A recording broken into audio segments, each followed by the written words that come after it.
May 14, 2012.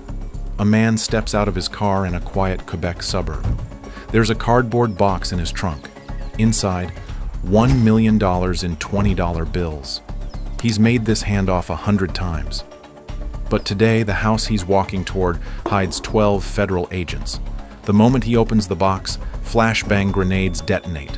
Officers swarm from every entrance. Face shoved into dirt, wrists zip-tied, he hears the charges. Counterfeiting at industrial scale. A Secret Service agent leans in. 60 years. You'll die in Supermax. But what they don't know yet is that he will never face prison. This man printed more counterfeit US dollars than anyone in recorded history. And in 18 months, he'll walk out of court with a $1,300 fine. How did he turn handcuffs into leverage? And what secret forced Washington to let him go? November 2008. Frank Bourassa sits on a cluttered desk in a rented apartment outside Montreal, a magnifying loupe pressed to his eye. Pinned beneath the glass sits a worn $20 bill. He's examined this note for 47 consecutive days. He knows the placement of every micro-printed word along Andrew Jackson's collar. He's memorized the exact green to copper color shift on the numeral in the lower right corner. He's measured the security thread's position to the millimeter, 1.2 inches from the left edge, embedded between the second and third printing layers. Frank isn't a master engraver or a chemistry PhD. He's a high school dropout from Trois-Rivières who made his first real money selling stolen car parts and low-grade marijuana. But he possesses two qualities that separate successful criminals from the ones who get caught: obsessive patience and the ability to identify the single point of failure everyone else overlooks. Every counterfeiter who's ever tried to fake American currency has failed for the same reason. Not the ink, the printing, or the holograms. It's the paper. You can't buy it or make it. Because US currency isn't paper at all, it's fabric. 75% cotton and 25% linen, manufactured by exactly one company on Earth. Crane Currency in Dalton, Massachusetts. They've held the contract since 1879. The formula is classified. The facility is guarded by federal agents. Every sheet is tracked from production to printing. If you don't have this paper, you have nothing. Your fakes will feel wrong before they look wrong. Every cashier in America will catch them by touch alone. So Frank asks a different question. What if he didn't try to replicate the paper? What if he convinced a legitimate manufacturer to produce it for him? The plan sounds insane, but Frank has done his research. Currency-grade cotton linen stock isn't exclusively American. Central banks worldwide use similar material, and dozens of specialty mills produce it legally for government contracts. If he could pose as a corporate buyer with a plausible cover story, he might social engineer his way to the one ingredient that makes counterfeiting impossible. He spends December and January cold-calling paper mills across Europe under a fabricated identity. Jackson Maxwell, procurement director for Keystone Investments Limited. The pitch is simple. His firm is issuing high-security corporate bonds and needs premium rag paper with embedded anti-counterfeiting features. It's technical enough to sound legitimate, vague enough to avoid obvious red flags. The first 23 mills hang up within minutes. Some laugh and a few threaten to contact authorities. Frank recalibrates.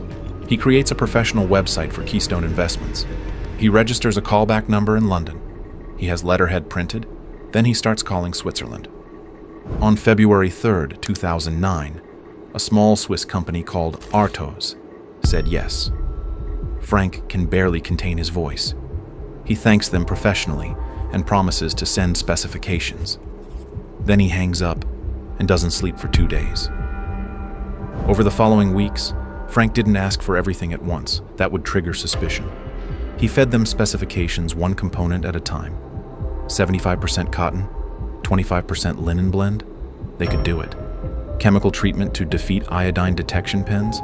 Unusual but possible. A custom watermark embedded in each sheet? They'd need to see the design. Then came the final request. A polymer security thread woven into the paper, micro-printed with text reading USA 20. Frank claimed it represented the bond denomination. Artos agreed. They quoted 35,000 euros for the custom watermark cylinder, manufactured by a German firm, and shipped to their facility. Frank wired the money through a maze of shell companies without hesitation. He was so close now. One wrong move, and the whole scheme collapsed.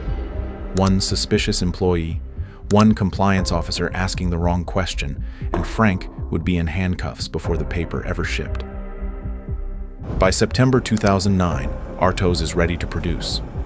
Frank orders enough paper to print $250 million, his entire operations output, committed in a single purchase. The invoice comes to $50,000. It's every dollar he's saved and stolen over 15 years. If this shipment arrives safely, he becomes the most prolific counterfeiter in American history. If Customs opens the container, he spends the next 3 decades in prison. The shipment left Switzerland in November 2009, 5 pallets with destination Montreal. What happens when Canadian Customs inspects a container full of currency-grade paper addressed to a man who doesn't exist? And what critical flaw in Frank's operation is already visible to anyone paying attention? A flaw that will eventually bring the Secret Service to his door. December 7th, 2009. Port of Montreal. Frank watches from a parking structure 300 meters away, binoculars shaking in his hands. Somewhere in that maze of stacked metal boxes sits his future. 5 pallets of specialty bond paper packed in unmarked crates, cleared through Customs under a falsified commercial invoice. Customs could inspect any container they wanted. No warrant required, no probable cause. Just random selection, and Frank's entire future was sitting in a metal box labeled specialty paper products, waiting to be examined. If an inspector cut the seal and pulled out a single sheet, they'd feel the texture immediately. They'd hold it to the light and see Andrew Jackson's face staring back at them. Frank would be in handcuffs before sunset. He'd prepared for this. For 3 days, he and 2 associates had conducted counter-surveillance in shifts, memorizing patrol patterns, identifying which inspectors worked which zones, noting how long spot checks typically took. They'd mapped 3 separate escape routes from the port. They'd prepared a cover story in case the container was flagged, a story that wouldn't hold up for 10 minutes under real scrutiny, but might buy enough time to disappear. None of it would matter if an inspector actually opened that box.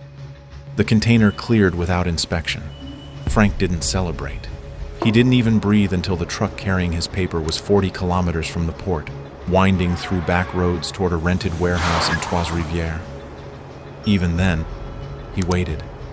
He left the container untouched for 4 days, driving past the warehouse at irregular intervals, scanning for surveillance teams. Only when he was certain no one was watching did he cut the seal. The paper looked ordinary. Off-white sheets, unprinted, unremarkable. But the moment Frank touched it, he knew. The texture was perfect, grainy, firm, nothing like commercial stock. He held a sheet to the light. Andrew Jackson's face materialized in the fiber, ghostly and precise. A polymer thread ran vertically through the paper. USA 20, repeated in microscopic text. He snapped the sheet between his hands. The sound was identical to real currency. A legitimate paper mill had just manufactured U.S. banknote stock for a private citizen. No one in law enforcement knew it existed. But Frank wasn't done. He had the canvas. Now he needed to paint. And that meant building something that had never existed outside government facilities, a private counterfeiting operation capable of industrial-scale production. This is where most counterfeiters fail. They print a few $1,000s on inkjet printers, pass some bills at gas stations, and get caught within weeks. But Frank wasn't interested in thousands. He wanted hundreds of millions. That required equipment worth more than most people's houses, expertise he didn't possess, and a facility invisible to everyone. Neighbors, police, and even satellite surveillance. The next phase will cost $300,000 in 18 months. It will involve a corrupt ex-printer, organized crime syndicates in 3 countries, and a Heidelberg press so loud Frank's neighbors will assume he's running a sawmill. What modification does Frank make to his counterfeit bills that no other forger has attempted? The detail that will eventually allow $250 million to circulate undetected for years? And which single mistake in his distribution network is already creating the evidence trail that will lead investigators directly to his barn? January 2010. He finds an abandoned barn on a 40-acre farm outside Trois-Rivières. He pays it in cash and registers the property under a fake name.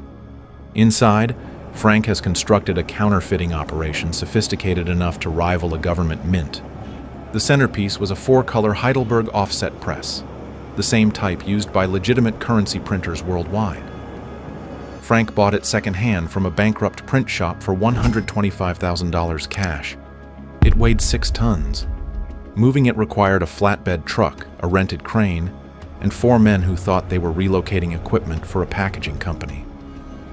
Alongside the Heidelberg, Frank installed industrial dryers, precision cutting machines, UV curing stations, and a custom stamping apparatus for applying color-shifting foil.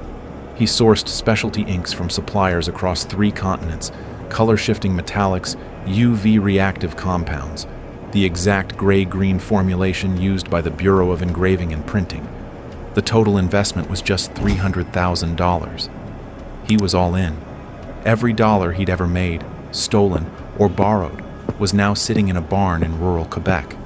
If this worked, he'd print a fortune. If it failed, he'd lose everything and probably his freedom.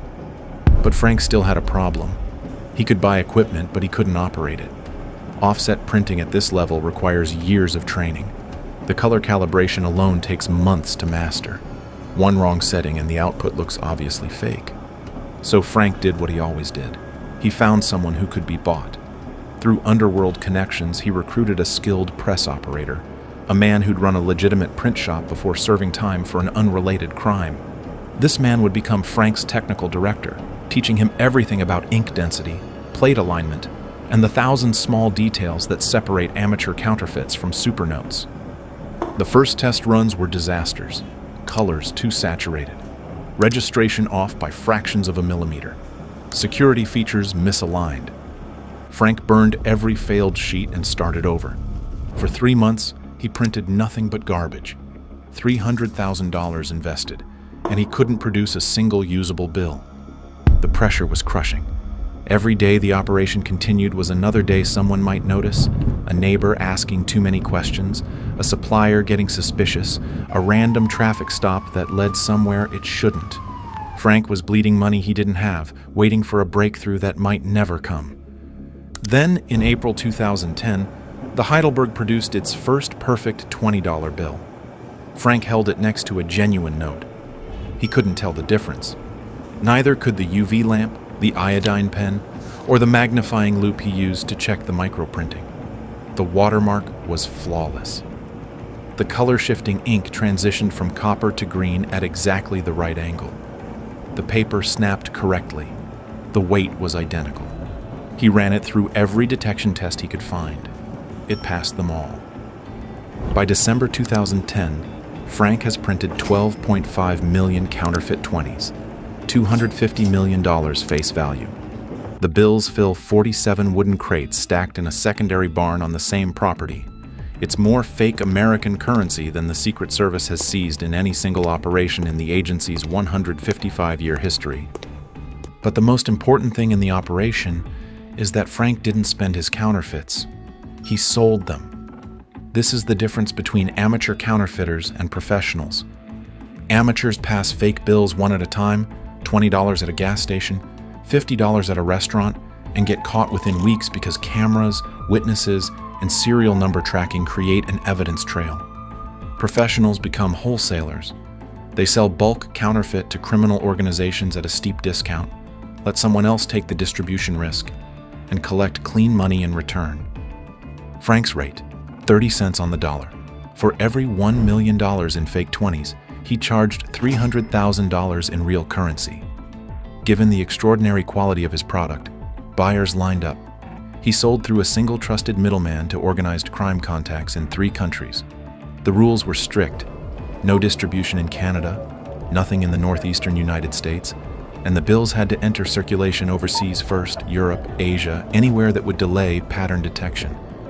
A fake $20 spent in Prague creates no investigative thread leading back to Quebec. Between 2010 and 2012, Frank moves approximately $50 million in counterfeit currency. His cut, $15 million in legitimate cash, flows into offshore accounts in Panama and the Cayman Islands. He buys nothing flashy. He maintains his same apartment, drives the same truck. The only visible change in his lifestyle is that he stops selling marijuana. Why risk a drug charge when you're sitting on millions? But here's what Frank didn't know. In March 2012, a bank teller in Las Vegas noticed something strange. 11 $20 bills in a single deposit had identical serial numbers. Not Frank's bills. He never duplicated. Someone in his distribution chain had been running their own copies from his originals, and they'd made the one mistake Frank had spent years avoiding. The Secret Service opened a formal investigation. They called it Operation Sunset. Initially, analysts suspected a foreign government operation, North Korea perhaps, or Iran. The quality of the bills was too high for any known criminal enterprise. These weren't basement fakes. They were super notes, the kind of counterfeits that required state resources to produce. But then, Canadian authorities seized a batch of identical 20s in a drug raid near Montreal. The connection to a known mob associate pointed the investigation north. Quietly, the Secret Service established a joint task force with the Royal Canadian Mounted Police. They began tracking distribution patterns, flipping low-level couriers, mapping the money's path backward toward its source. By late 2012, they knew a major counterfeiting operation was running somewhere in Quebec. They knew it was producing millions in fake US 20s. They just didn't know exactly where or who was behind it. And one of Frank's 3 wholesale buyers had just been arrested on unrelated charges. The price of his freedom? Delivering the source of the super notes. How does the Secret Service identify Frank's barn without ever seeing a single piece of physical evidence? And what does Frank possess that will later force the US government to abandon the largest counterfeiting prosecution in American history? May 14th, 2012. A rented bungalow outside Trois-Rivières. Frank arrived carrying a cardboard box containing $1 million in counterfeit 20s, his largest single transaction. The buyer was a man he'd never met, introduced through an intermediary as a representative of an Ontario biker organization with European distribution contacts. The buyer seemed professional, asked the right questions, knew the terminology. But the buyer was an undercover Royal Canadian Mounted Police officer. The bungalow was surrounded by a joint task force that included 3 U.S. Secret Service agents. They'd been building this case for 4 months. Frank enters the bungalow. Belleau greets him, examines the merchandise, and asks about pricing. Frank quotes his standard rate, $300,000 for the million. Belleau nods, reaches for his phone as if to authorize a wire transfer, and speaks a single word, confirmed. The front and back doors explode simultaneously. Flashbang grenades detonate in the kitchen and hallway. Officers in tactical gear pour through every entrance, shouting commands in French and English. Frank is on the ground before he processes what's happening, face pressed into carpet, wrists zip-tied behind his back, the weight of 2 officers pinning his shoulders. 40 minutes later, a second team raids the barn. They find the Heidelberg still warm from a production run completed that morning. They find cutting equipment, ink barrels, and printing plates. They find approximately $1 million in finished counterfeit currency and another $2 million in uncut sheets. What they don't find is the other $200 million. At RCMP headquarters, the interrogation was brutal. Canadian charges alone carried up to 14 years. But the Americans wanted him more. Under U.S. federal law, the scale of Frank's operation triggered sentencing guidelines pushing towards 60 years. A Secret Service agent mentioned ADX Florence, the Supermax facility where inmates spend 23 hours daily in solitary confinement. Frank asks for a lawyer. Then he stops talking entirely. For 18 months, Frank sits in a Montreal detention facility while prosecutors assemble their case and the U.S. files extradition paperwork. His public defender advises him to plead guilty and hope for a reduced sentence. But Frank refuses. He's calculating something no one else understands. The Secret Service has seized his equipment. They've dismantled his distribution network. They've arrested 14 associates across 3 countries, but they've recovered less than 2% of his total output. The remaining 98%, over $200 million in supernotes, is hidden in a location only Frank knows. And as long as those bills exist, they represent an ongoing threat to the integrity of the US dollar Think about it from Washington's perspective. $200 million in super notes, bills so perfect, the Federal Reserve can't distinguish them without laboratory analysis, sitting in an unknown location. If Frank went to prison, that money would eventually surface. His associates would sell it. It would flood currency markets worldwide. The damage to confidence in the dollar would be catastrophic. Frank understands this. More importantly, he understands that the Secret Service understands this. In his cell, he drafts a proposal. He will reveal the location of every remaining counterfeit note and surrender his backup printing plates. In exchange, the charges against him will be reduced to a single count of minor counterfeiting. His sentence will be limited to time served. The U.S. will withdraw its extradition request, and he will walk free. His lawyer reads the proposal and tells Frank he's delusional. The government doesn't negotiate with counterfeiters. Frank smiles and says, the government has never dealt with a counterfeiter who can threaten their currency supply from inside a prison cell. What happens when Frank's proposal reaches the U.S. Attorney's office in Washington? And what does Frank do in the weeks before the scheduled handover to ensure law enforcement can't simply seize the money and revoke the deal? December 3, 2013, a conference room in Montreal's Palais de Justice. Frank sits across from 4 attorneys, 2 Canadian prosecutors, 1 U.S. assistant attorney, and his own public defender. The extradition hearing is scheduled for the following week. Frank's lawyer has just presented his client's offer. The room is silent for 11 seconds. Then the U.S. attorney laughs. He calls the proposal absurd. He reminds everyone that counterfeiting is a federal crime with mandatory sentencing guidelines, that negotiating with criminals establishes dangerous precedent, that the United States does not capitulate to blackmail. Frank interrupts. He explains calmly that $200 million in undetectable counterfeit currency currently sits in a location known only to him. If he's extradited, that money stays hidden. His accomplices, none of whom know the location, will eventually retrieve it and sell it at a discount to the highest bidder. Within 18 months, those supernotes will flood currency markets in Asia, Europe, and the Americas.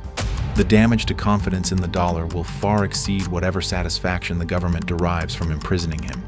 Suddenly, the U.S. attorney stops laughing. Negotiations continue for 6 weeks. Frank's lawyer later describes the process as surreal. Federal agents arguing about the acceptable number of years a counterfeiter should serve, while that same counterfeiter holds the integrity of their currency hostage. By January 2014, a deal emerges. Frank will plead guilty to a single count under Canadian law. His sentence? Time served, totaling 6 weeks from his initial arrest. He will pay a fine of $1,300. The United States will formally withdraw its extradition request. In exchange, Frank will surrender the complete $200 million in counterfeit currency, his backup printing plates, and a secondary Heidelberg press he'd kept in reserve. The handover is scheduled for January 31st, 2014. In the 4 weeks between the agreement and the transfer date, RCMP surveillance teams follow Frank constantly, hoping he'll lead them to the stash and void the deal. Frank anticipated this. Before revealing his proposal, he'd already arranged for an associate to relocate the counterfeit currency to a secure location. The associate, who has no criminal record and no connection to the case, rented a storage unit under a false name, loaded 10 large boxes into a commercial box truck, and parked it behind an abandoned motel off Highway 40. Frank never visits the site. He never even glances in its direction. He waits. On the morning of January 31st, a convoy of unmarked vehicles escorts Frank, now legally a free man under the signed agreement, to the motel parking lot. Frank directs them to a rusted box truck in the corner. An RCMP sergeant hands him bolt cutters. Frank snaps the padlock and swings open the doors. The agents stare in silence. Floor to ceiling, the truck contains cardboard boxes packed with shrink-wrapped bundles of $20 bills. One investigator climbs inside and slices open a box at random. He examines a note under portable UV light. The security thread fluoresces correctly. The watermark is perfect. The color-shifting ink transitions from copper to green at the proper angle. These are Frank's supernotes, the largest single seizure of counterfeit American currency in history. It takes 4 hours and 3 additional trucks to transport the money to a secure RCMP facility for cataloging and destruction. Frank watches from beside his lawyer's sedan, arms crossed, a faint smile visible in photographs taken by a journalist who'd received an anonymous tip about the location. 2 months later, Frank Bourassa pays his $1,300 fine in cash, real cash, and walks out of a Montreal courthouse. Reporters ask if he has any regrets. Frank shrugs. He tells them he's already consulting with security firms on anti-counterfeiting measures. The man who printed $250 million now advises governments on how to stop people like himself. The Secret Service agents who spent 3 years building the case against him refuse to comment publicly. Internally, Frank's name becomes shorthand for a specific kind of failure, the criminal too sophisticated to prosecute, too brazen to ignore, too dangerous to let operate, and too valuable to imprison. Frank still lives in Quebec. He's never been charged with another crime. The super notes he printed continued circulating for years after his arrest. Some estimates suggest $50 million in face value remains unrecovered, passing through economies worldwide without detection. The U.S. Treasury has since redesigned the $20 bill twice, adding features specifically intended to prevent another Frank Bourassa. Whether those measures would stop him is a question no one in Washington wants to answer. If you think Frank's escape was audacious, consider the North Korean operation that printed $100 million in perfect American hundreds using equipment stolen from the U.S. government itself, a story that makes Frank look like an amateur.